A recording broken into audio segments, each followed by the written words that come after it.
My grandfather once told me a story about something strange that happened to him sometime in the late 1980s or early 1990s near Sandoval, Illinois. It had been a scorching summer that year, and the heat had dragged on for months. Because of that, he had all the windows and both doors of his house wide open to let some air in. He was sitting out on the porch, reading a book, since it was just too stuffy to stay inside. At some point, he got up to go into the kitchen to make himself a snack and grab a drink. That's when he heard a knock at the door. The knock caught him off guard because it wasn't something he expected. Most people he knew, friends or neighbors, would just call out to him instead of knocking. So he figured it might be a vagrant passing through, maybe looking for a meal or some work. He lived right by the train tracks, and every now and then hobos would wander by. It wasn't unusual for them to show up asking for help. Curious, he walked down the hall toward the entranceway, and there he saw two kids standing just inside the doorway. They called out to him.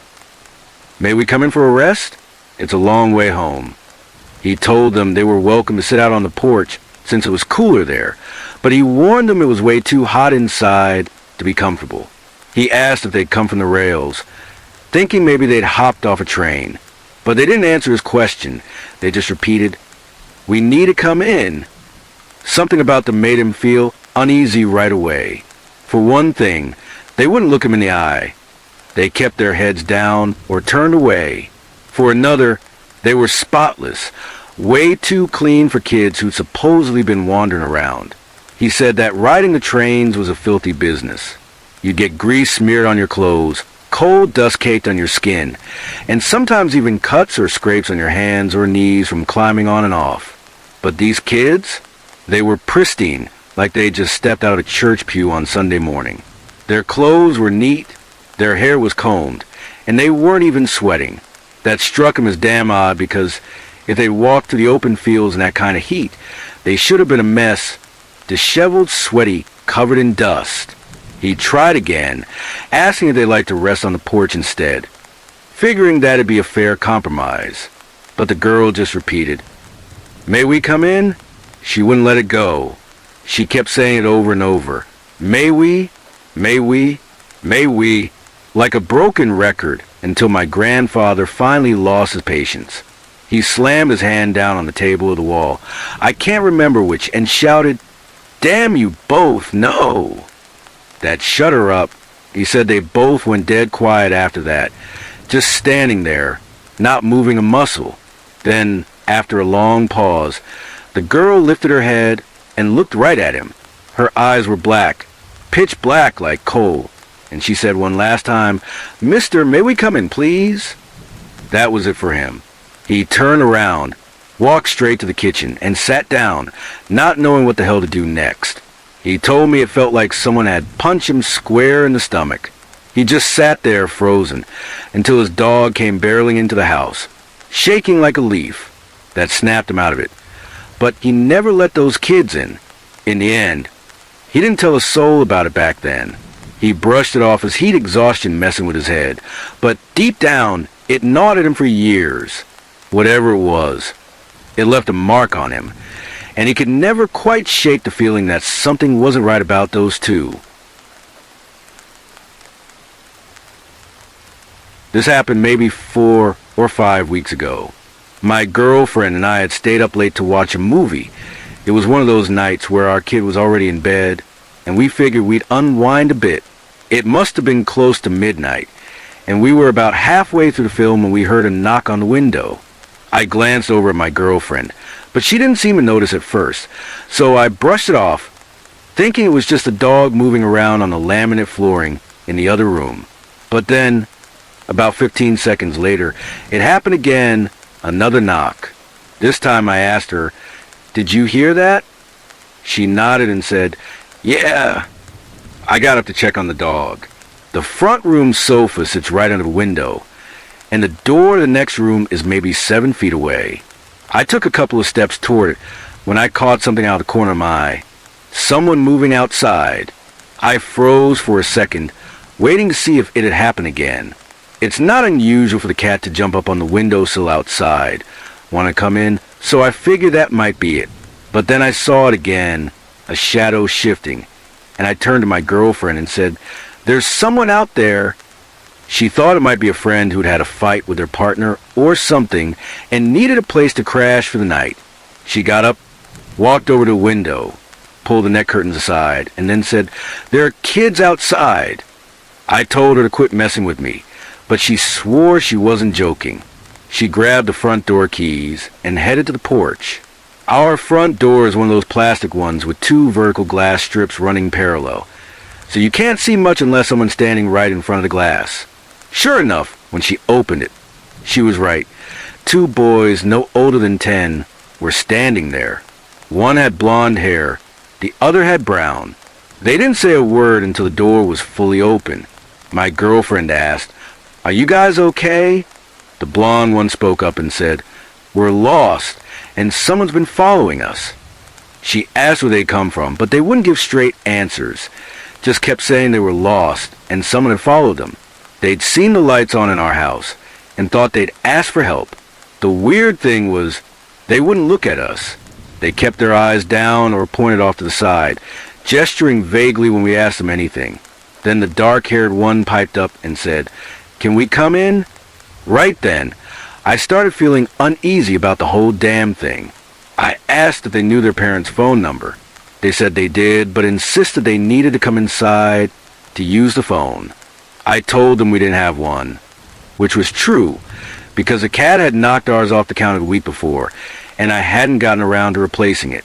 That's when the blonde kid looked up at me, and I swear to God, his eyes were black, solid black, like they were all pupil, no white at all.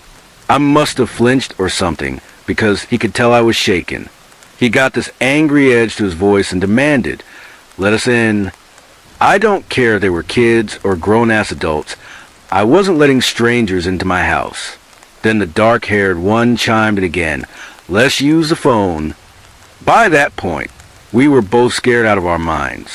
I slammed the front door shut and bolted it. My girlfriend followed me back to the front room and asked, "What the hell is going on?" I just said, "I don't know, but call the damn police." They started knocking on the door again, harder this time, and we could hear them talking in low, hushed voices, saying, "Let us in." We got through to the police, and a few minutes later, the knocking stopped. They were gone. When the cops showed up, we told them everything. Just so you know, my girlfriend and I are foster carers, so the local police know us pretty well from dealing with some of the kids we've taken in. At first, I think they thought we were pulling their leg or hiding something, but when they saw how serious we were, they took it seriously too. They checked the area, but no kids had been reported missing, and they didn't find anyone. I suggested maybe they'd run off into the nature reserve nearby, but the police weren't about to go traipsing through there in the dark. I couldn't sleep for a damn week after that. I put up a security camera outside the house and a sensor light, just in case. Those two boys, blonde hair and brown hair, both around 10, looked normal at first. The blonde one was wearing jeans, scuffed up sneakers, and a blue t-shirt. The dark-haired one had darker jeans and a white t-shirt with some kind of logo on it.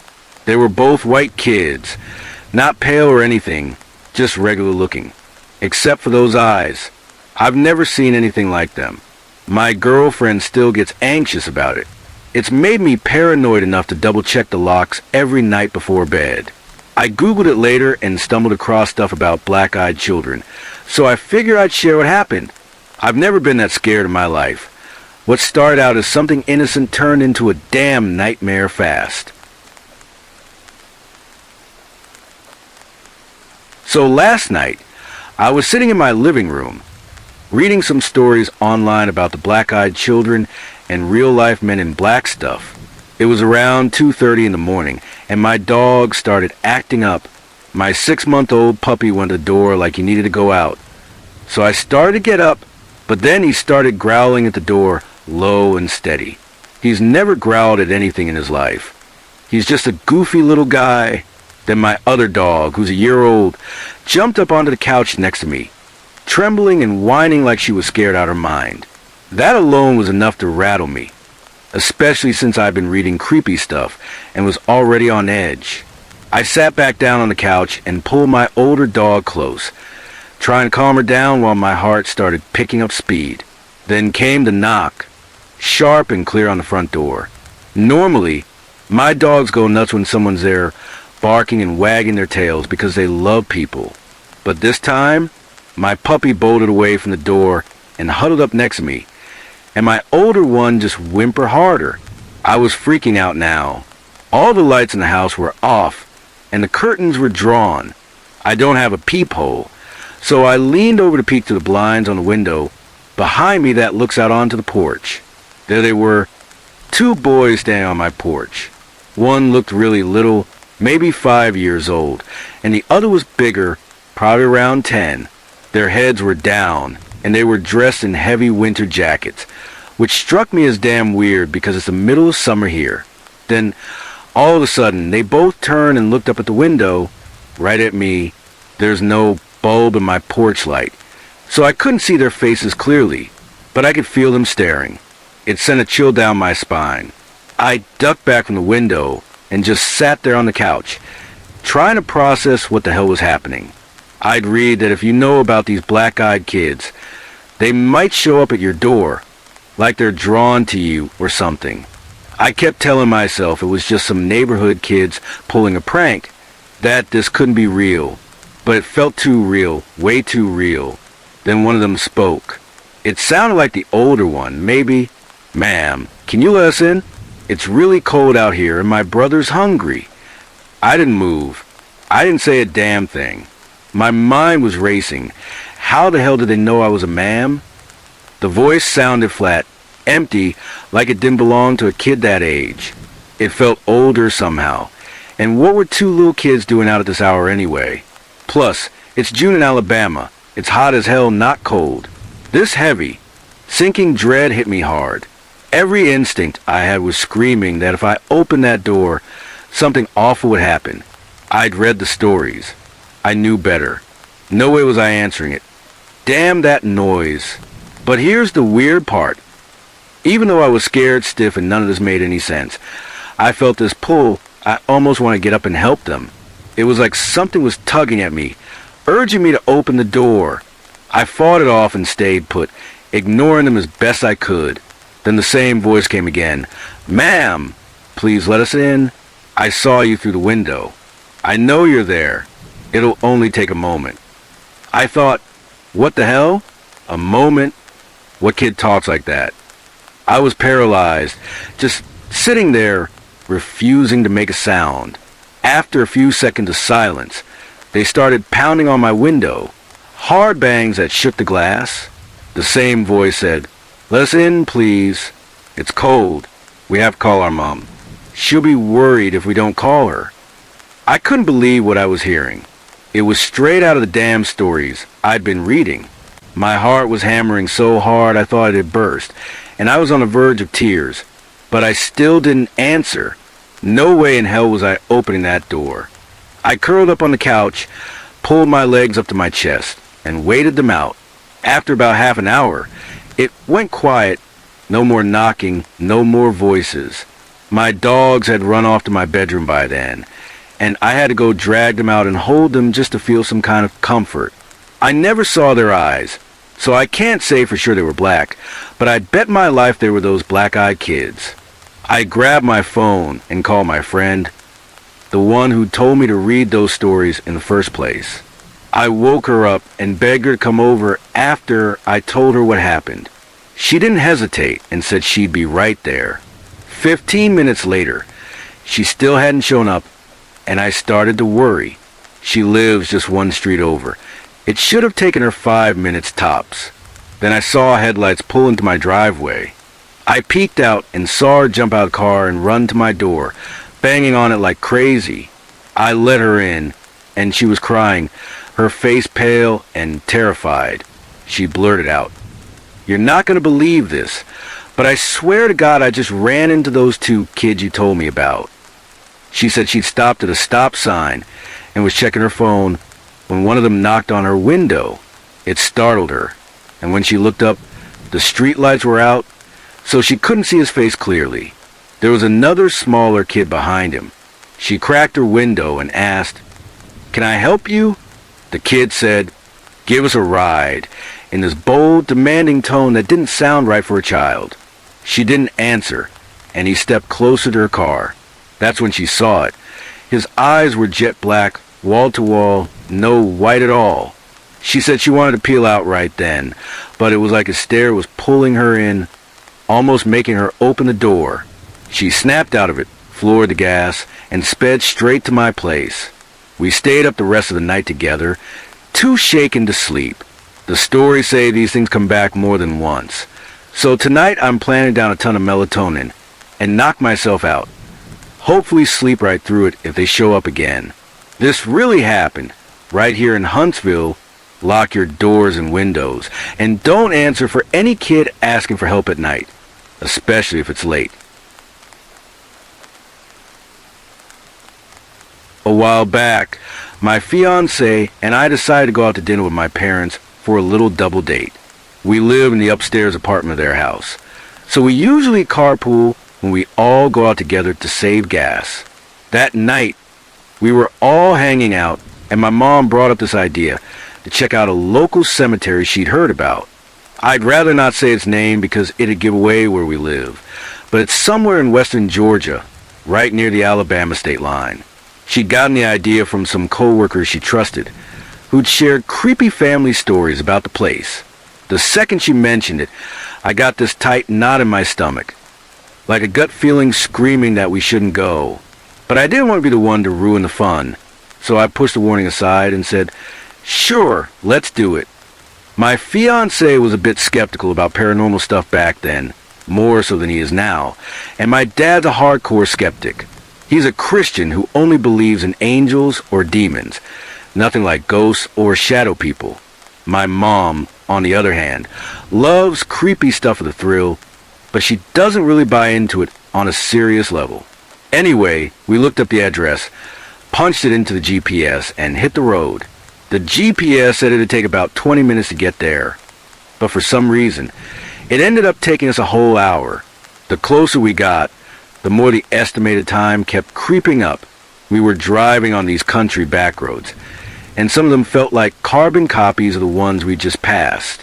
The road names were different, and the GPS showed us moving forward, but it was like we were stuck in a loop. I can't explain it well, but it just felt off, really damn off. Finally, we reached the spot the GPS marked as our destination, and there was nothing there, just an empty road intersection. The moment we hit that point, the GPS screen went black for a second. When it came back on, it said we were 3 miles away again. We all looked at each other like, "What the hell?"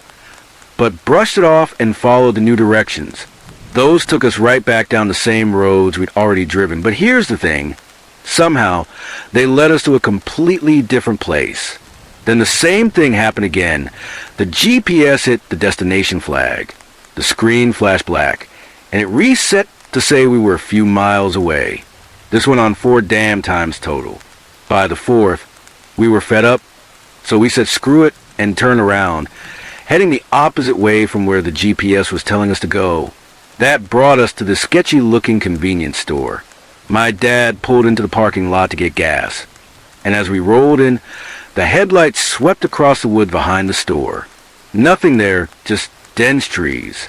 By now, my anxiety was through the roof, and all I wanted was to get the hell home. We filled up, reset the GPS to take us back, and turned around to leave. As we did, the headlights swung over the exact same spot we just seen, where we all swore was solid woods. Except now, the woods were gone. In their place was a clearing with an old, gated cemetery. The gates were busted and hanging open a couple of feet.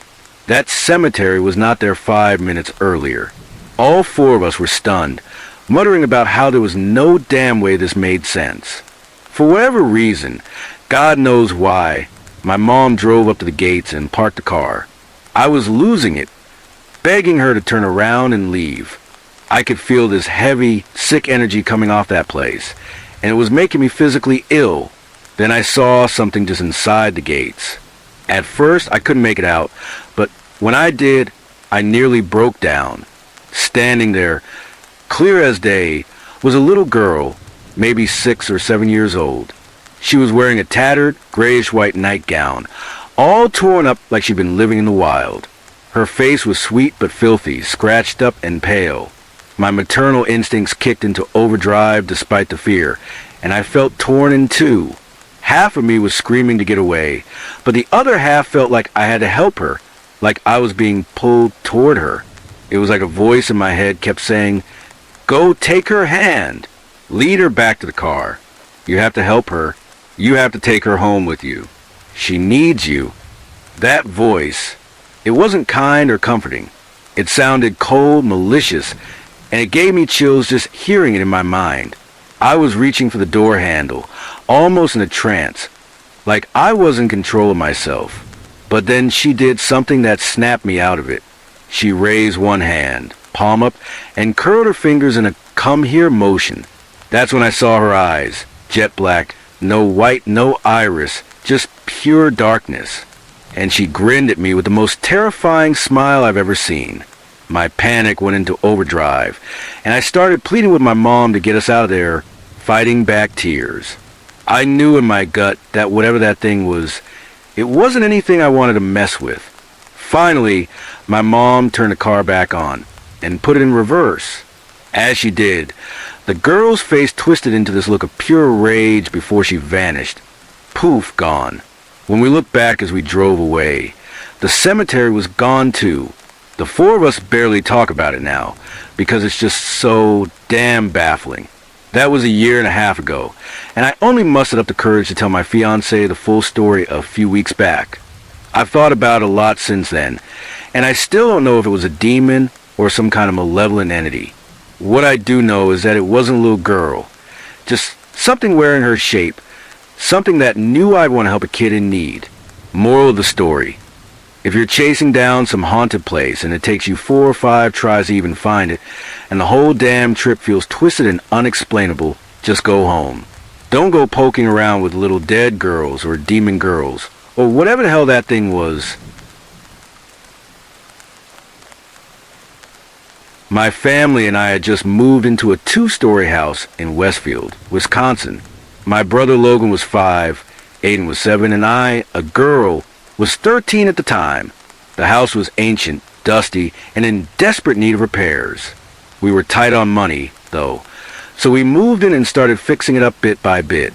I'll do my best to paint a picture of the place. The front door opened into a sitting room that my parents turned into their bedroom. That room connected to the dining room and kitchen, plus a small office space. There was an enclosed hallway jutting out from the middle of the kitchen, leading to a steep, narrow staircase. It climbed up to a tiny landing with 3 doors, mine on the left, a closet in the center, and my brother's room on the right. About halfway up the stairs, there were 2 small crawl spaces on either side. The previous owners were an elderly couple. The husband had passed away, and the wife moved across the state to live with her daughter, selling us the house dirt cheap, since it was such a fixer-upper. I had 3 cats and 2 big dogs. The cats started acting really odd the moment we arrived, but I chalked it up to the new, dusty, creaky environment. The dogs mostly stayed outside, with their dog houses set up in the garage, since it was late fall and getting chilly. They were fine out there.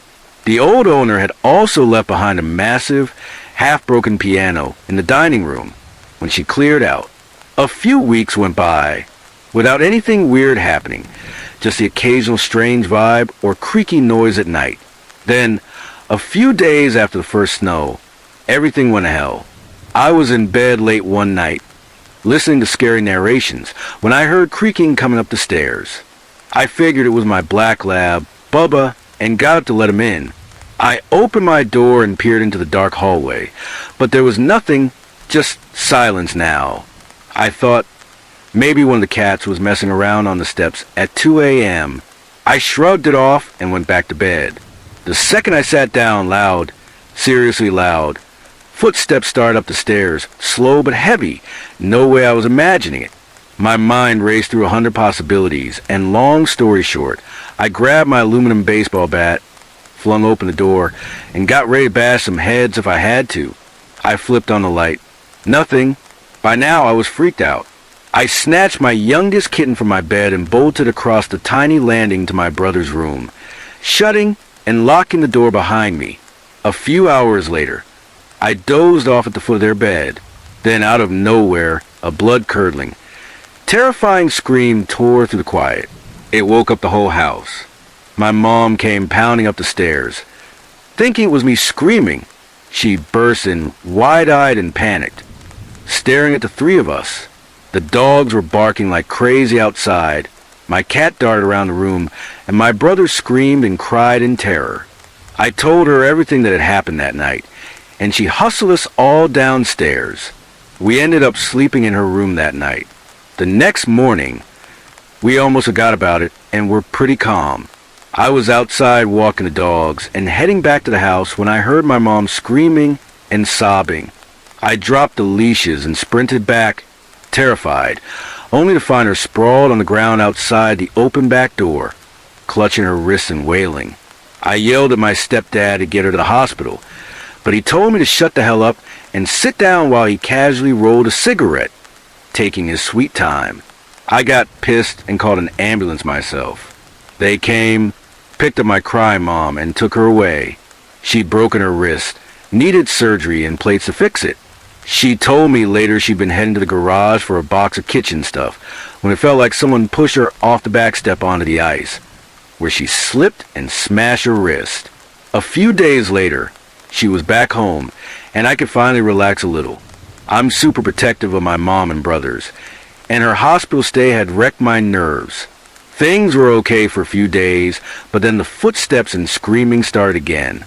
It even woke the neighbors. We were scared out of our minds. One night, while my parents were out, I decided to take charge. I locked my brothers and me in a room, thunder and lightning rumbling and flashing outside. A week later, we were packing up to leave that damn house. I finally worked up the guts and curiosity to check out those crawl spaces. I climbed into the one on my side of the hall, flashlight in hand, with my mom waiting behind to help me out. It was tight and dusty as hell. In the far back corner, I found a few crayons, a little teddy bear, and stains all over the floor that looked like old blood splatters. It stank something awful in there. The other crawl space had drawings scratched into the walls and dead mice, so old they were mummified. A few days later, we moved in with my mom's friend. That house still terrifies me, and it always will, no matter what. Back in 2012, when I was 24, I lived in a small rural town called Chatsworth, Georgia. It sits right on the edge of vast wilderness, mountains, forests, you name it. Before I dive in, here's some background. When I was 18, I made some dumb choices I'm not proud of. I slept with a 16-year-old girl, and because of that, I've had to register as a sex offender for life. It's not a huge deal to me now, but it plays a part later. The only other registered offender I ever hung out with was a guy we called Fred. He worked with me at the carpet mill, the only decent job around in that little town. Fred was older, kind of creepy, but I tolerated him because he'd drive me to work and drop me off at home pretty often. On my days off, I'd usually go jogging at night around what we called the Circle, a sidewalk path that loops around the rec center and swings by the library. I wasn't really supposed to be there because of the school nearby, but it was never an issue. Nobody bothered anybody where I lived. One day, Fred was driving me home, and he seemed off, paranoid.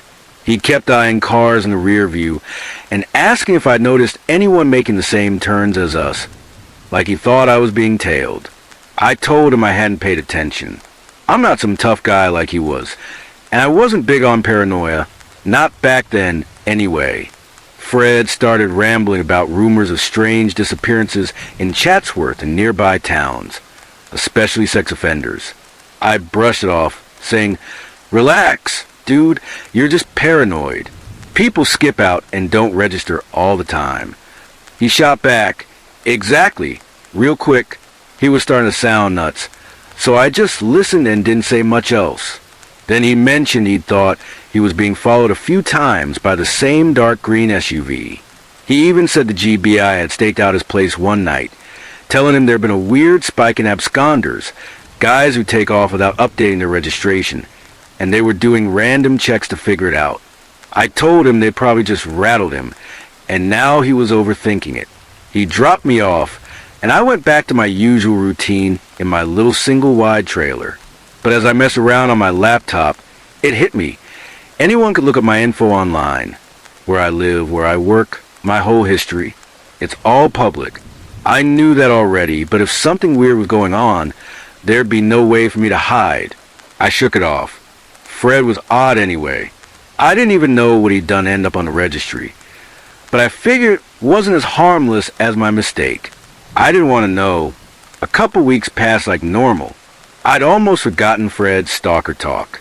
Then, one day on the way to work, he said something that sent chills down my spine.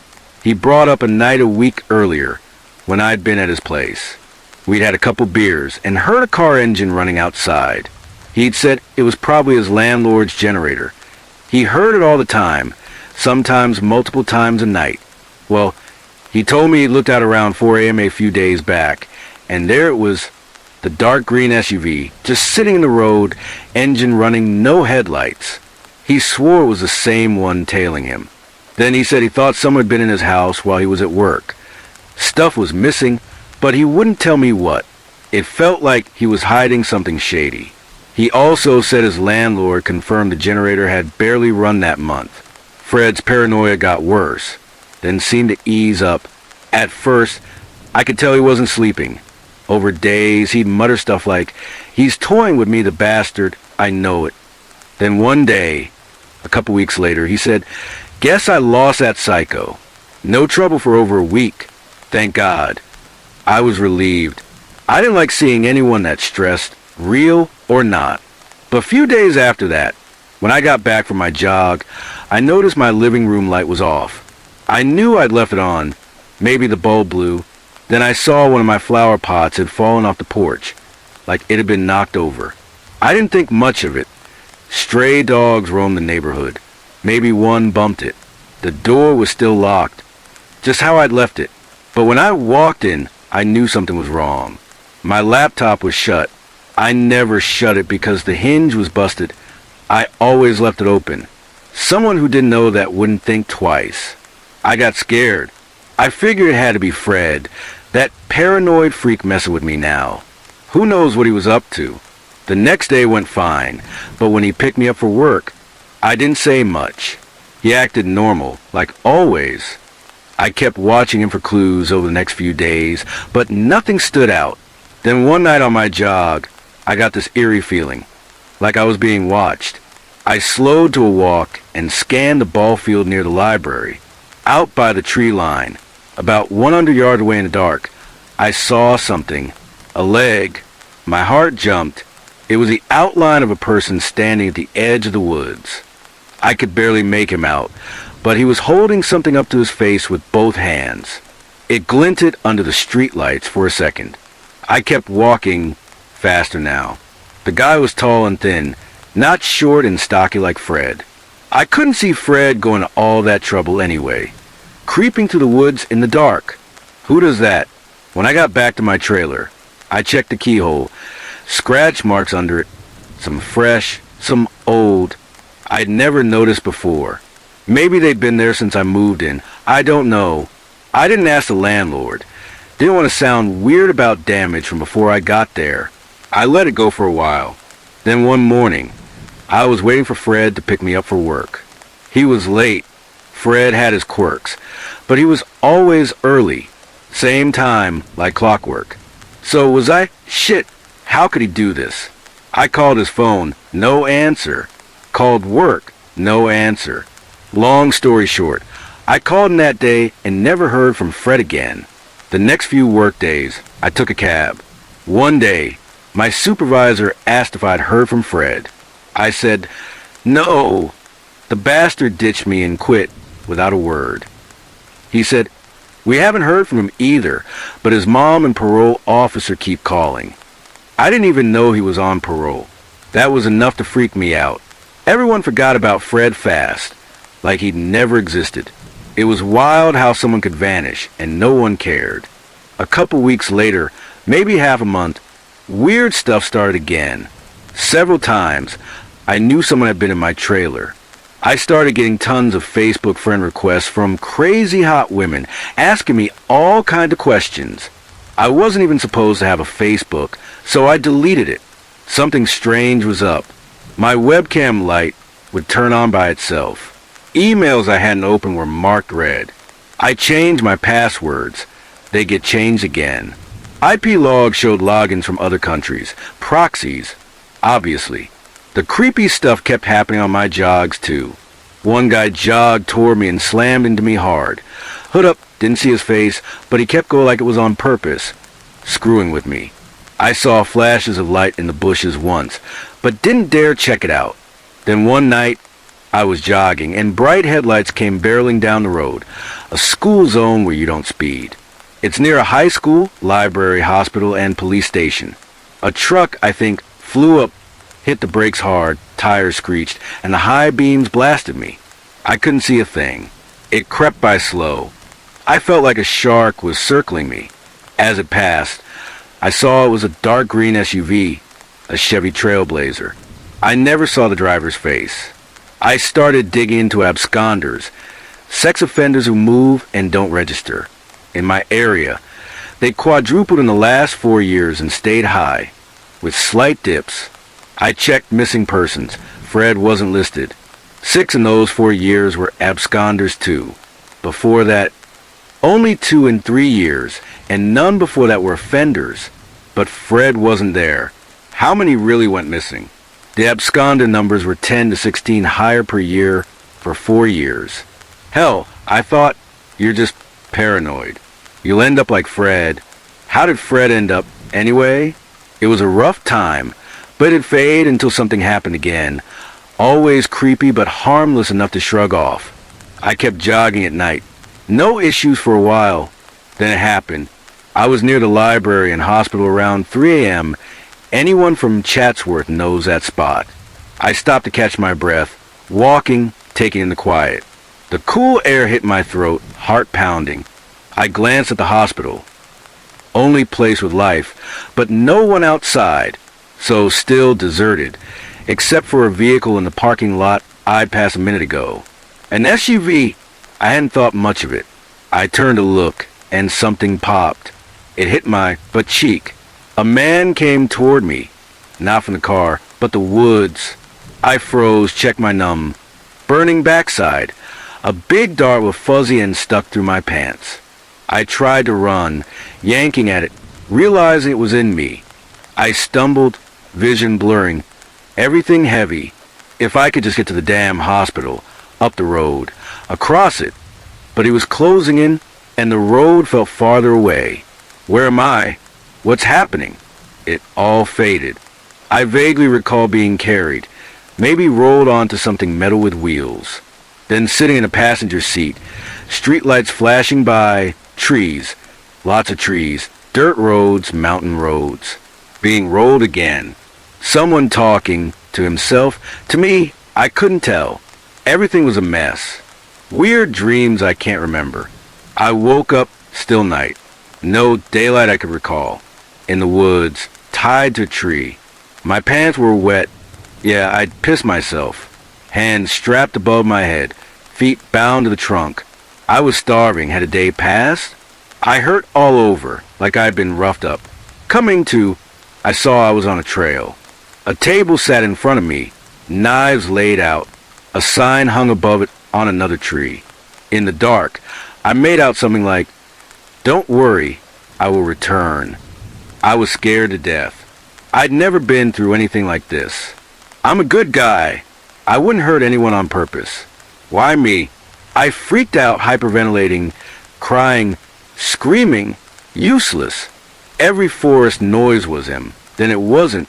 No idea what time it was, or how long I waited. I couldn't break free, too weak. Then I heard an engine. I yelled, "Help me," as loud as I could, but it faded away. Time dragged. That creepy feeling hit again, like evil lurking. I knew he was close. A man's voice. Awake yet? I didn't answer, just stayed quiet. It was dark. Maybe he couldn't see me. Shit! I guess I killed him already. Now what the hell am I gonna do? He said it so casually, like he was annoyed he'd lost a toy. He dropped the backpack, pulled out rolling tobacco, and sat against a tree, making a cigarette. He was tall, skinny, but something about him screamed danger. Not big, but the kind of guy you just don't mess with. I smelled his cologne as he sat there, cursing at his phone. Something about a woman, texting, meeting up, maybe two women, I don't know. Then my sinuses burned. Oh no, I had to sneeze. I did, loud. He jumped up, walked over, glaring. His eyes lit up, demonic, excited, but not crazy. This guy was in control, knew exactly what he was doing, like he'd done it plenty. Oh, good, you're awake. Still groggy. I can't recall it all, but he talked a lot, all about him. He said he'd already taken my friend, Fred, I figured. Said there'd been 28 others before me. He bragged like it made him a god. Out here, the world didn't exist, just us two, and he was the most important thing to me. He got high off it, but not wild, just calm, drunk on power. He said he'd used spyware to watch me at home. Been in my place tons of times. Knew everything about me. Like talking to the devil, cunning, in charge. I was terrified. He loved it. His hair was dark brown or black, spiked with hairspray or mousse, bangs sticking out. His eyes glowed with malice when he was happy. As the night wore on, I begged, I'm not a bad guy. I don't deserve this. You've got the wrong person. He laughed, didn't care.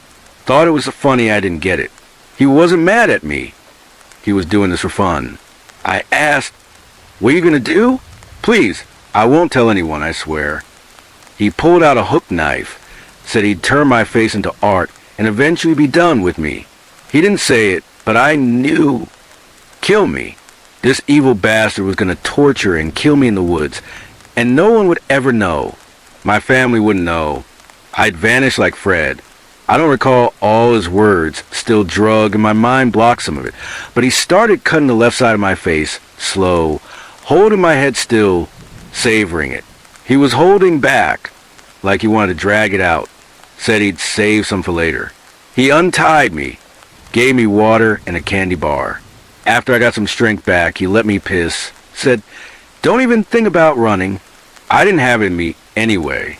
He was so normal about it. I thought he might let me go. Trust me a little. No chance.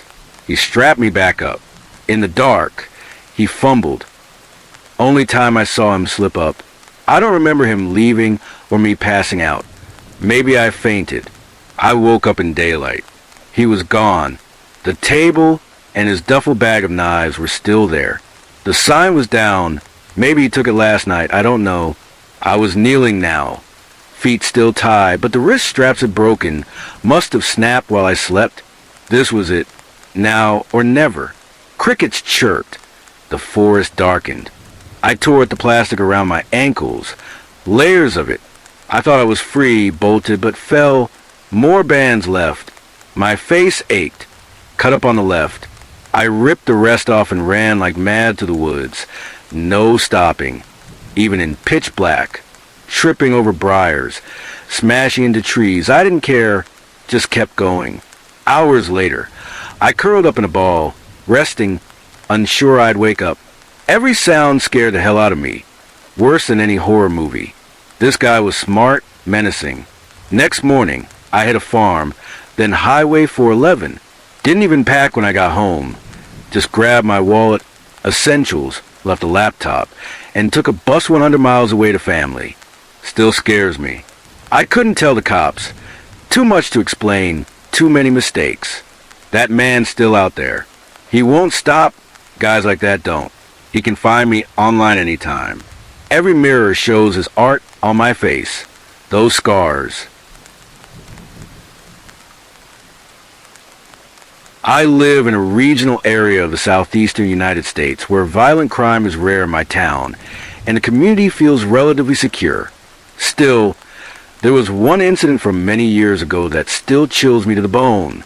A family member of mine is a teacher, and this story was passed on to her by a colleague. This woman was walking around a track that circled a school football field one day when she noticed a creepy man with a sunken face who was also walking the track. They passed each other a couple of times, and something about him made her uneasy. Eventually, she left, feeling spooked by the encounter. Later, she recognized that same man on the news. It turned out he was a serial killer named Gary Michael Hilton. He had kidnapped a woman on a hiking trail in a nearby town, bludgeoned her to death, and then dismembered her body. He was later linked to other grisly murders, and at one point, police even found trash bags stuffed with various dismembered body parts. I don't recall all the details of the case, nor do I really want to, but apparently he got some kind of sick pleasure out of tormenting and eventually decapitating his victims. Some folks in the community later said they'd seen Hilton around the area too. The last I heard, that sick bastard was serving several consecutive life sentences. It still sends shivers down my spine to think that such a twisted person once walked the streets of my quiet little town, where we all feel safe. Here's a photo of Hilton. I definitely wouldn't want to run into him down a dark alley. This is a true story, one that shook me as a kid and still haunts me as an adult. Flashbacks and memories of this event pop up often, and even now, as a 20-year-old woman, they can still trigger an anxiety attack. I won't ramble on about irrelevant stuff like what I did in the days before hearing this, because it's not important, and honestly, I don't remember much beyond the story itself. I'm just here to get this personal horror off my chest, and maybe connect with others who've been through something similar.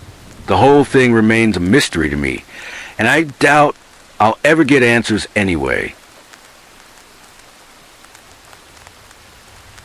This story happened several years ago when I was about 12 or 13. My best friend McKenna and I had just left home for our church's youth group summer camping trip. The camp was about 2 hours away from our hometown, just a short bus ride, and for entertainment, Camp Sharon had an outdoor theater or rec hall and sat on the edge of a huge man-made lake used for swimming. McKenna and I had been to this camp a few summers before, and we always managed to have a good time. I mean, a week away from our parents at a camp where you can pretty much do whatever you want sounds awesome, right? Well, it was at first, and the first few days went by without any incidents. One day, McKenna and I decided to put on our swimsuits and head down to the lake to hang out. The camp had a decent-sized dock with a small water slide and 2 tall, sturdy wooden diving platforms. For safety, the lake was split into 3 areas to make it easier for the counselors to keep an eye on the campers. There was a junior swimming area, which only went about 3.5 feet deep, the regular swimming area that extended just a bit beyond the juniors, and then the high dives, which were set over the deepest water. Campers had to wear life jackets at all times, except when jumping off the high dives. So naturally, those became the most fun. McKenna and I decided to dive a few times and then head to the rec hall to see what else there was to do. She took the shorter dive, and me, thinking I was some kind of badass, went for the high dive. Once I climbed up, I saw how far above the water I was and instantly regretted picking the tallest one. But I was already at the top, and a small crowd of campers was watching me. There was no way I was going to chicken out in front of everyone. So I pinched my nose and leapt off the platform, hanging in the air for a moment before slicing through the water in a perfect pencil dive. Now, all of this happened in what I guess was 10 to 15 seconds total, but I remember every detail so vividly that it felt, and still feels, like it lasted forever. I opened my eyes underwater, but didn't head straight back to the surface. Instead, I let myself float there, completely surrounded by the water. I remember looking up at the green surface and seeing how beautiful the yellow beams of sunlight looked streaming through it. Then I turned around in the water and saw one of the huge wooden stilts holding up the dock. I brushed my fingers against its slimy surface before noticing something strange. The warmth of the green-tinted water started to fade, and I looked down to see both my legs, up to my knees, sinking into cold, black water. I'd been drifting closer to bottom without even realizing it. The second I noticed, I waved my arms to push myself back toward the surface, but then something hidden in that black water grabbed my ankle. I felt fingers wrap around it and squeeze tight. Pure panic hit me like a wave, and I screamed out the last of my air. I looked down frantically, but most of my leg, and whatever was holding it, was still swallowed up in the darkness. With a rough yank, it pulled me deeper, and I watched the cold, inky water creep up over my whole leg. I thrashed my legs around, trying to shake off whatever had me, but I was running out of energy and air. I struggled and kicked a few more times before it finally let go. I shot up to the surface, gasping for breath on the verge of tears, but no one else seemed to notice.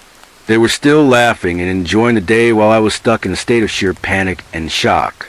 I scrambled out of the water and stood by the high dive, watching to see if it was just another camper messing with me. I waited a solid 5 minutes, but no one ever came up, which was terrifying, because it would have been impossible for someone to get out without me seeing them. McKenna met me on the dock, and I spilled everything to her. I remember saying, "There's something in the water," and since she was my best friend at the time, she believed me. We avoided the lake for the rest of the week. I never told the counselors or the other campers, and it took me a long while before I even told my parents. They just brushed it off as seaweed brushing against me or another kid playing a prank. But my question to them was, who would just be hanging out at the bottom of the lake? How could they hold their breath that long? And why didn't they ever surface? I know what I felt in that water. I didn't have any cuts or bruises, but I can still feel the touch of its skin and the way its fingers clamped down on me. It was a hand, and no amount of arguing will ever convince me otherwise. It goes without saying that I never stepped foot in that lake again. The whole thing shook me up so bad that I stopped going to camp altogether. Whether it was supernatural, paranormal, or just something normal, it scared the hell out of me. To this day, I have a severe fear of water. I can't swim without thinking about it. And I can't let my legs dangle freely anymore, terrified that whatever was down there might come back to drag me under a second time. This whole incident happened just over a decade ago. My house at the time was about half a mile from a supermarket called Asda. For those who don't know, it's kind of like the British Walmart. Because it was so close, I'd go there regularly, usually with my mom or dad, but sometimes on my own. I was 12 back then, and had lived a pretty sheltered life. Nothing really bad ever happened, so my parents were laid back about most things. They didn't mind if I wanted to head to the park or grab something from McDonald's by myself. We'd been living in the town of Bolton, having moved there from Manchester when I was 4. It wasn't a perfect place, but I was lucky enough to be in the nicer part. Anyway, enough backstory. Here's what happened. It was the summer of 2004. I was off school and bored out of my mind, so I asked my mom if I could pick up some stuff from Asda for her. She was planning a small shop anyway, so she wrote me a list and handed me some money. I felt pretty special at that point. Usually, when I went to shops alone, it was just for 1 or 2 things, but now I was trusted with a bigger job. Before I could head out, though, my little sister Natalie asked if she could come along. She was 4 years younger. Her birthday's in November, mine's in July, so at that point, she was 7 and I was 12. I didn't want to drag her with me, as you can imagine, but she kept begging my mom, and eventually Mom caved. I know what you're thinking. Letting a 12-year-old and a 7-year-old go shopping alone doesn't sound responsible. I've got great parents, but yeah, they could be a bit lax sometimes. So I walked with my sister down to Asda. When we got inside, I grabbed a basket, and we started picking up the items. It was more fun than I'd expected. I thought I'd hate shopping with my little sister, but it was weirdly enjoyable. It was just a small list, nothing more than a dozen things. At one point, I left Natalie play in the toy section while I zipped over to the next aisle to grab some milkshake. When I came back, I saw her playing with someone who was clearly way older than her. Even at my age, I could tell he was a short guy, maybe 5'6" at most. He was completely bald but had some stubble, and he was wearing this weird, tight-fitting coat that looked like it belonged to a woman. It didn't suit him at all.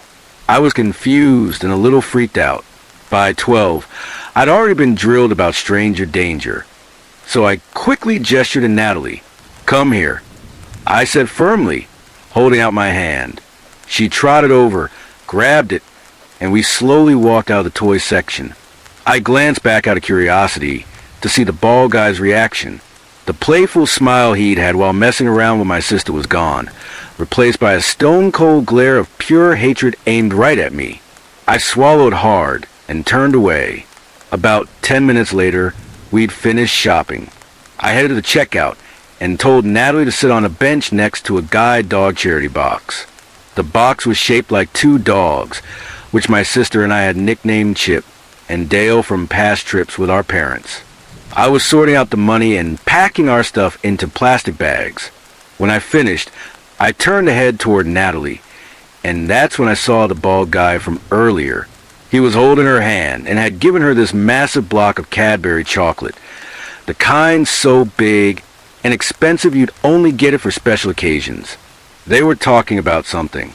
I didn't catch the whole conversation, but the half sentence I heard is burned into my brain forever.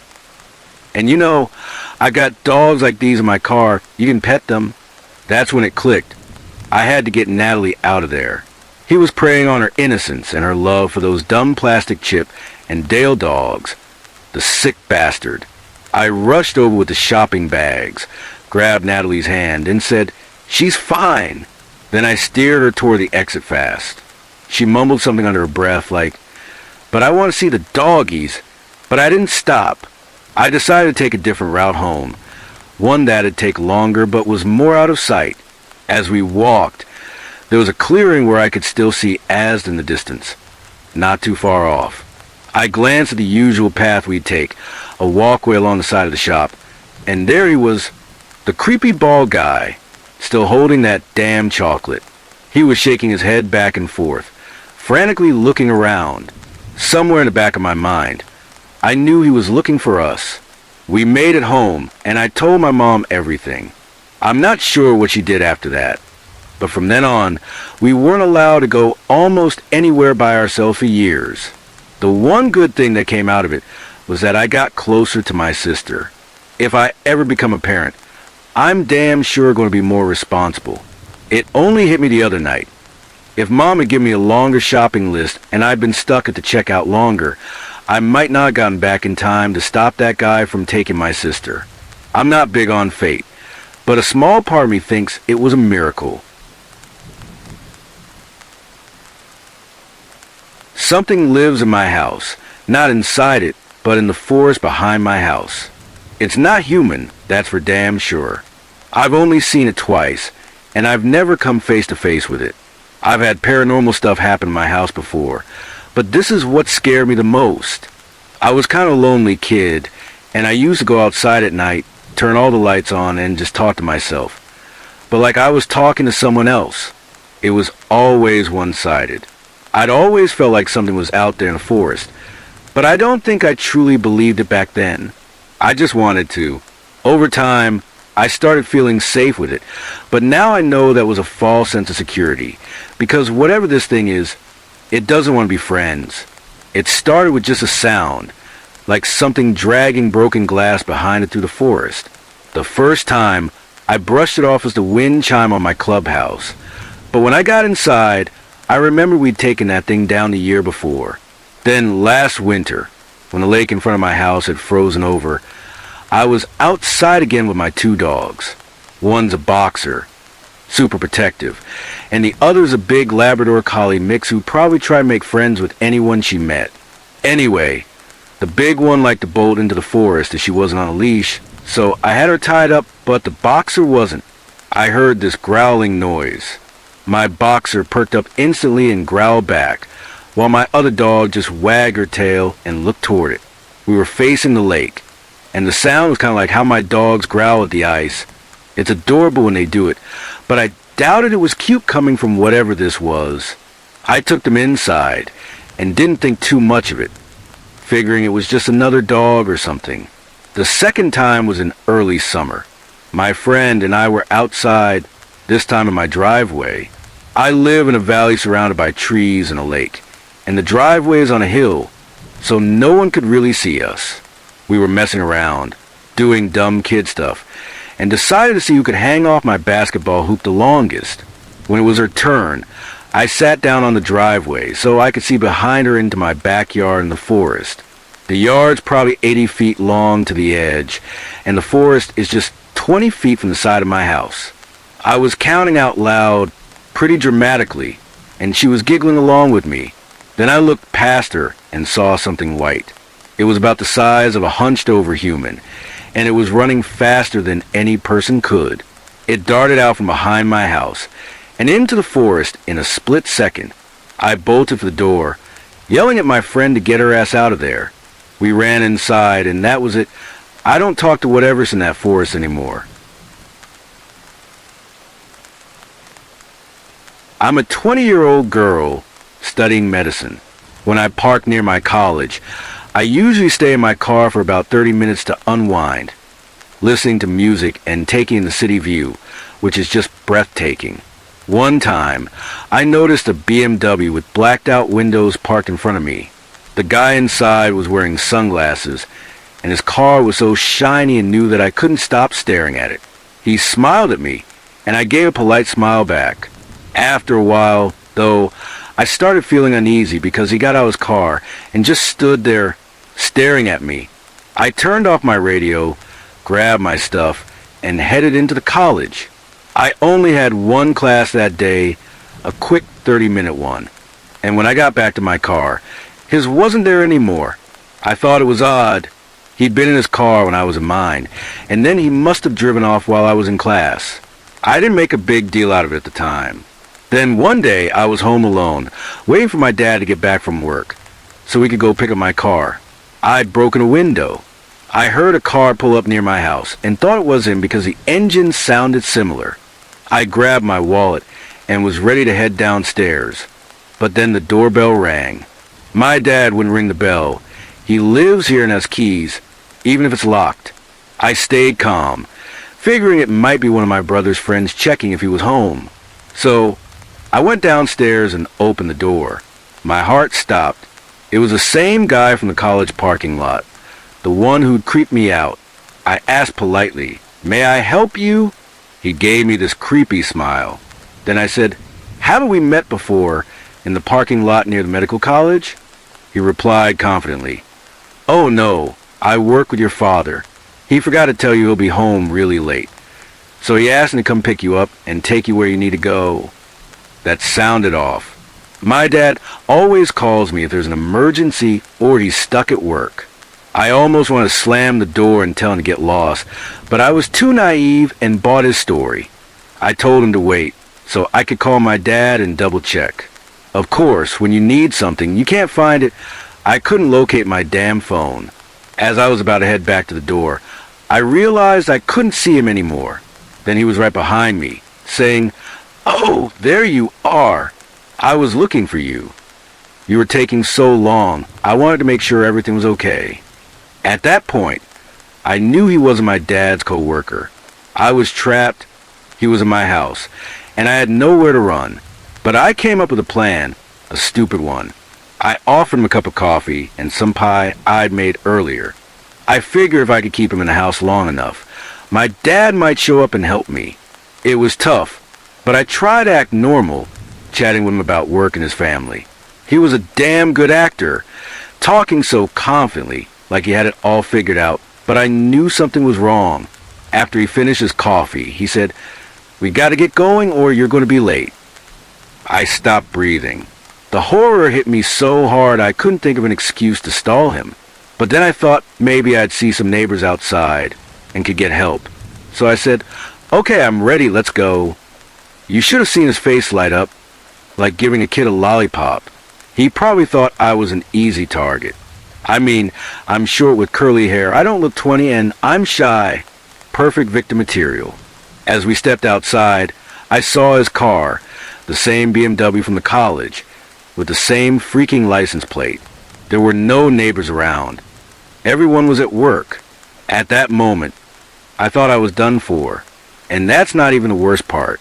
We were standing by his car, and even though the windows were blacked out, I saw another guy in the back seat, probably waiting for me to get in. My heart sank. I almost screamed, but I turned it into a yawn to hide how terrified I was. As he opened the back door for me, I saw another car pull up near my house. You'll never believe who it was. My dad. I swear I died inside from relief, and my eyes lit up. I was so happy. The guy couldn't get away because my dad's car was blocking his, but he didn't even look scared. He just waved at my dad like he wanted him to move so he could peel out of there, and my dad did. The guy jumped in his car and sped off as fast as he could. I ran to my dad's car, told him everything, and we called the police.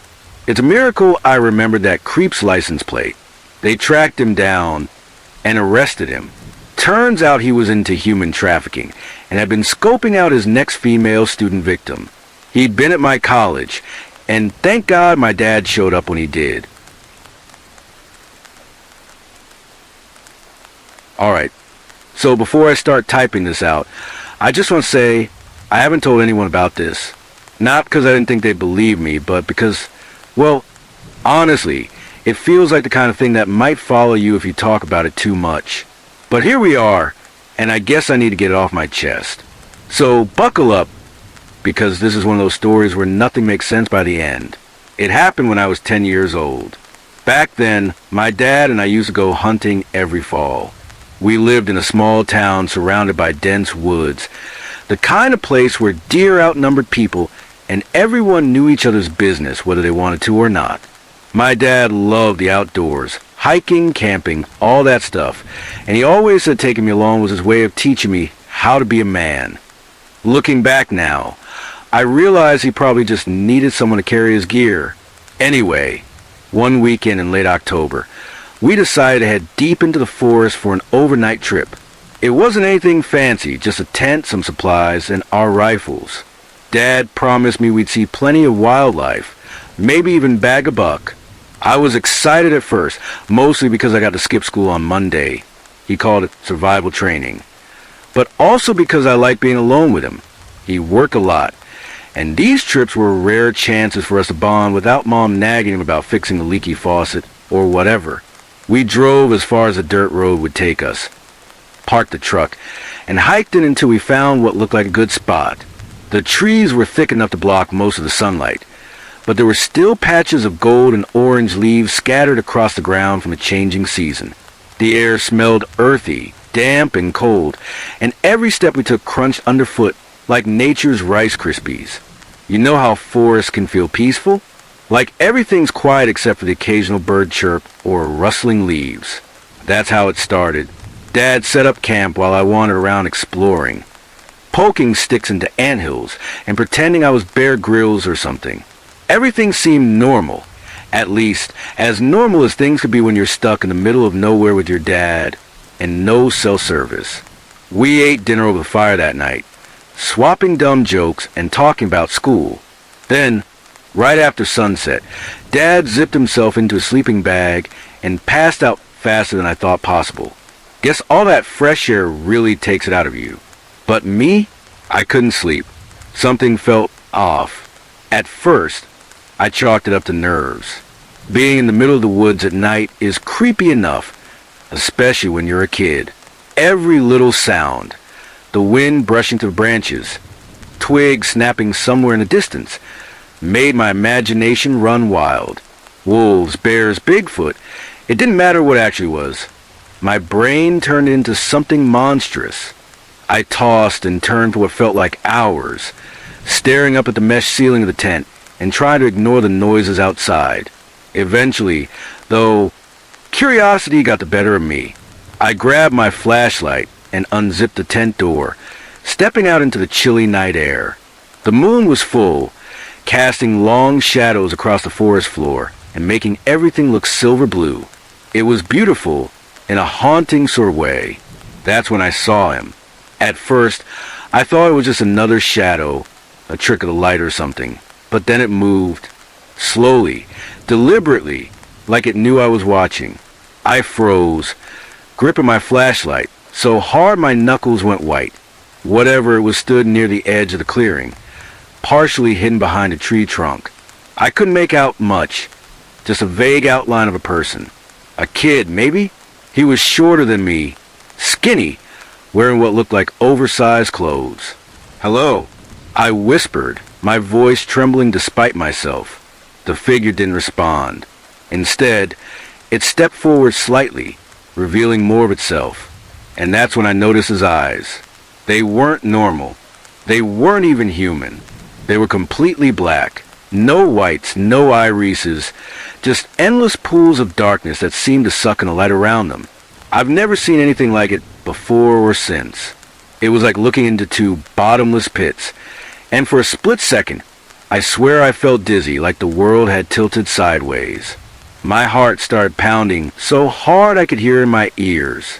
I wanted to scream, to wake my dad, to do anything besides stand there frozen like a deer caught in headlights. But I couldn't move. All I could do was stare back at him, clutching my flashlight, like it was some kind of holy weapon.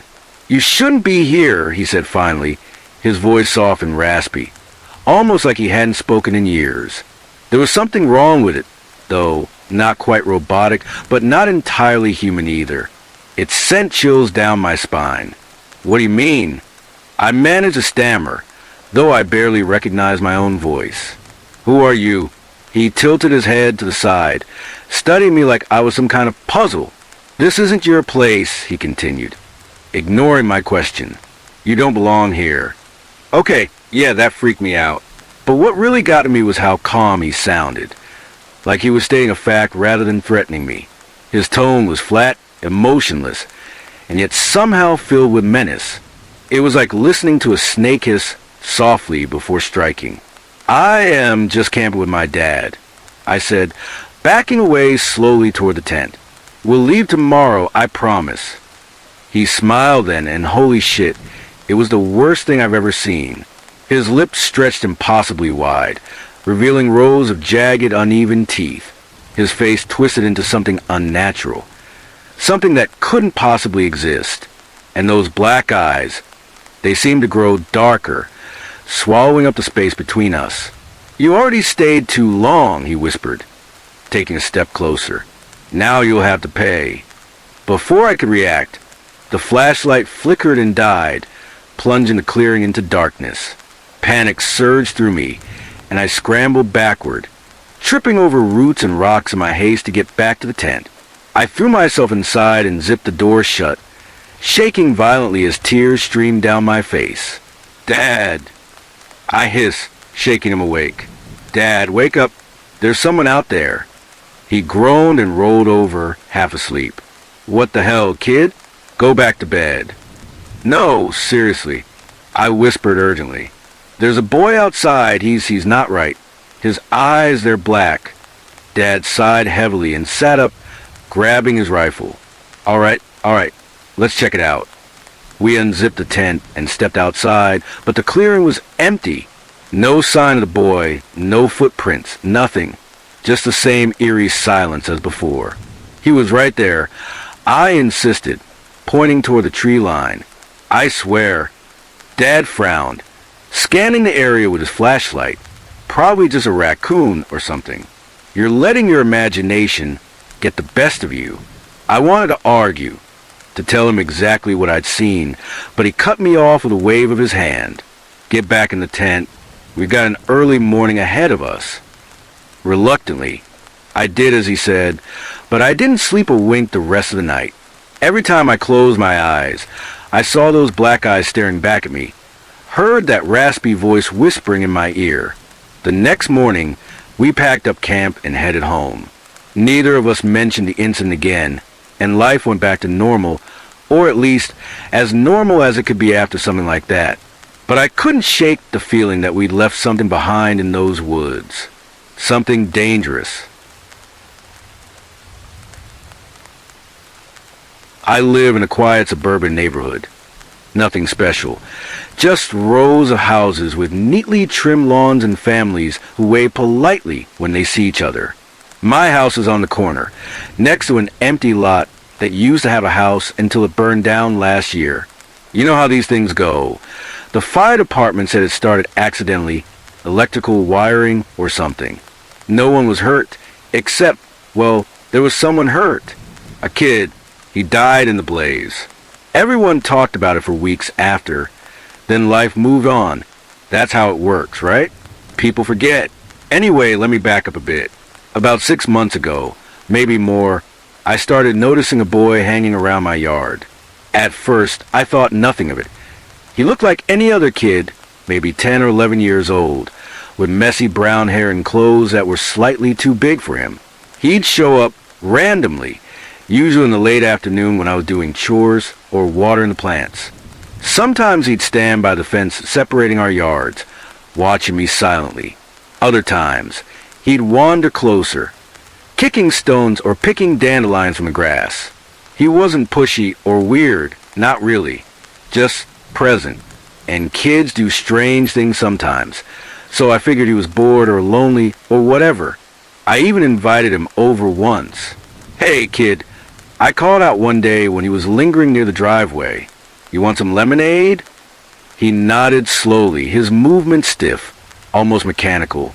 When he came closer, I noticed his face was pale, like really pale, and his eyes seemed darker than they should be, like shadows pulled inside them. But again, I chalked it up to bad lighting or imagination. Kids aren't always picture perfect, right? We sat together on the porch steps while he sipped the lemonade. He didn't say much, just stared off into space, occasionally glancing toward the charred remains of the house next door. It gave me the creeps, but I tried to brush it off. Maybe he lost something in the fire, I thought, or maybe he knew the family who lived there. Either way, it wasn't my business. Over the next few weeks, he kept showing up, not every day, but often enough that it became routine. Some days, he'd bring toys, a plastic car, a handful of marbles, and play quietly in the grass. Other times, he'd sit cross-legged on the sidewalk, sketching pictures in the dirt with a stick.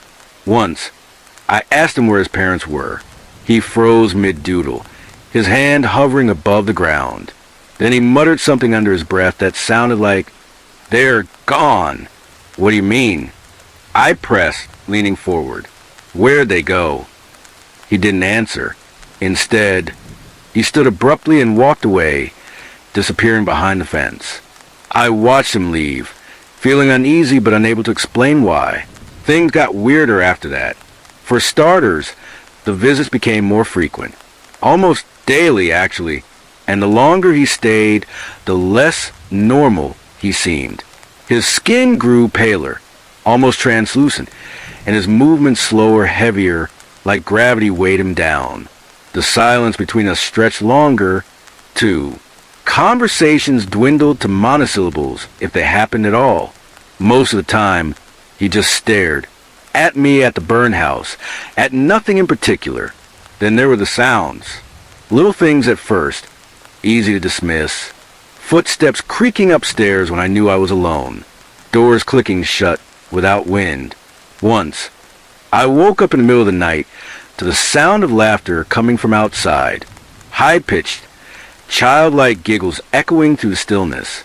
I pulled back the curtains and saw him standing in the moonlight, spinning in slow circles beneath the oak tree in my front yard. His head tilted back unnaturally, mouth stretched wide in what could have been a grin or a scream. By now, I was starting to freak out. Something about him felt wrong, deeply wrong, but I couldn't put my finger on it. So I did what anyone would do. I went to his parents. The house next door had been rebuilt since the fire, though no one had moved in yet. Still, I figured whoever owned it might know something about the kid. I knocked on the door, heart pounding, half expecting no one to answer. But after a minute, a woman opened it. She looked tired, her face lined with grief, her eyes red-rimmed like she'd been crying. "Hi," I stammered, forcing a smile. "Sorry to bother you, but, does your son live here? I've seen him playing outside a lot lately." Her expression shifted instantly, from confusion to horror, her lips trembling as she shook her head. "No," she whispered, voice barely audible. My son, he's dead. A chill ran down my spine. What? He died in the fire, she continued, tears streaming down her cheeks. Last year, we haven't even finished rebuilding the house yet. I felt like the ground had dropped out from under me. Are you sure? I mean, I've seen him. There's no one else, she interrupted sharply, her tone final. Please, don't come back here. And with that, she slammed the door in my face. I didn't sleep that night. Every creak of the floorboards, every rustle of leaves outside, made me jump. I kept thinking about what she'd said, replaying it over and over in my head. Could I have imagined him? Was I losing my mind? But the memories felt so vivid, the weight of his presence, the coldness in his gaze. There was no way I'd made him up. The next morning, I decided to confront him directly. If he showed up again, I'd ask him point blank who or what he was. Sure enough, he appeared around noon, sitting on the curb across the street. His back was to me, but I recognized him immediately. Slowly, I approached, my pulse racing. Hey, I said, my voice cracking. I talked to your mom yesterday. He turned his head slightly, just enough for me to see his profile. His lips curled into a faint smile, but it wasn't friendly. It was predatory. She told me you're dead. I continued, trying to keep my voice steady. Is that true? For a moment, he didn't respond.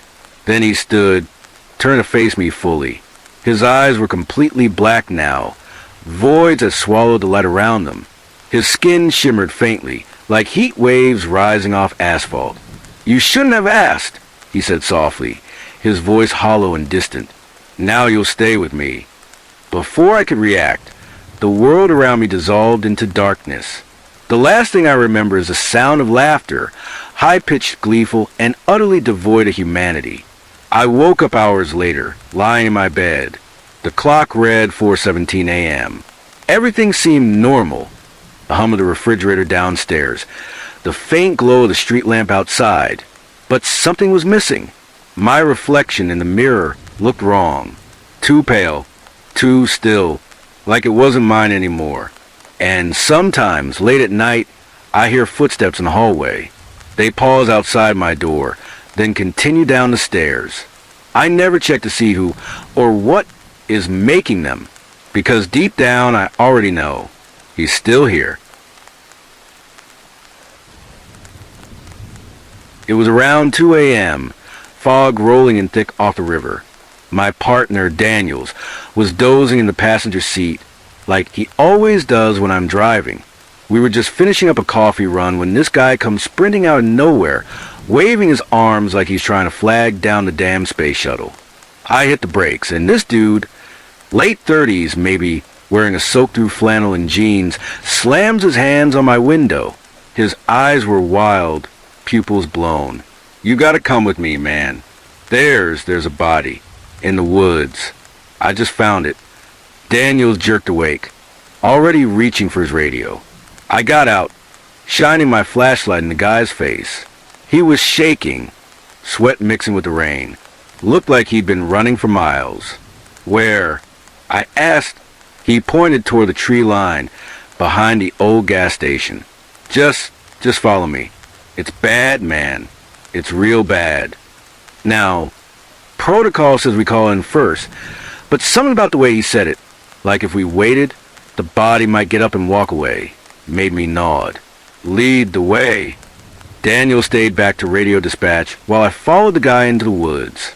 The ground was slick, branches clawing at my jacket. He moved fast, like he knew exactly where he was going. Every few steps, he glanced back at me, his face pale under my flashlight beam. Almost there, he kept saying. Almost there. Then we hit a clearing. The smell hit me first. Rotten wet earth. My light landed on a shape slumped against a tree. A body. And then my stomach dropped. The dead man was wearing the exact same flannel. Same jeans. Same face. It was him. I spun around. Flashlight sweeping the trees.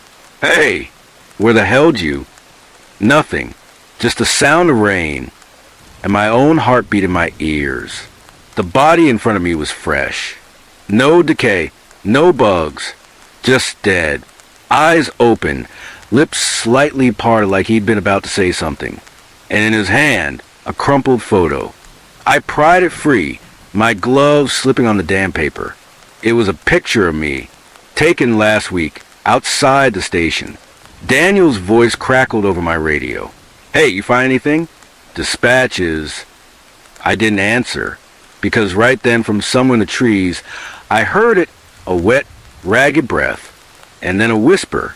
"Almost there." I ran. Didn't stop until I hit the car.